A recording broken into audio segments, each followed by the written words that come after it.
What could be the regret of a man who helped conquer an empire? A man who had dominion over millions, and who became richer than his wildest dreams. His name is Mansio Serra Leguizamon, and he is the last surviving conquistador. In his past, he was a conqueror, but today he's composing his final confession, and his words are so shocking that they will remain hidden from the public for centuries.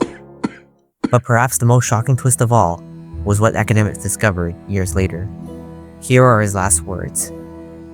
"We found these kingdoms in such good order, that throughout them there was not a thief, nor a vicious man, nor an adulteress.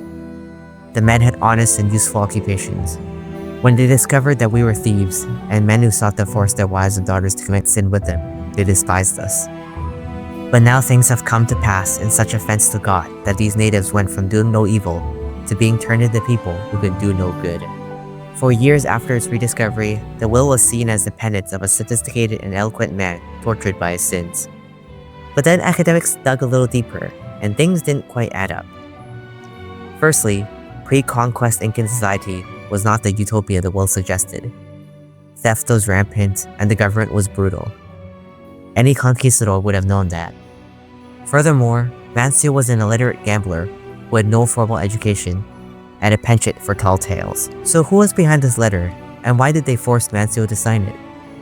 To most academics today, the answer is clear. The letter was a forced collaboration written by the churchmen surrounding Mansio on his deathbed.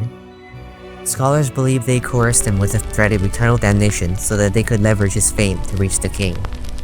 The friars believed that this confession would haunt the conscience of a deeply religious king and win legal protections for the indigenous peoples. Ultimately, it was a letter written to influence the crown. But to that end, the letter was futile, as the king's response spoke volumes about the man himself. He could have explained, he could have reasoned, he could have scolded, but in the end, he chose simply to say nothing and lock the will away.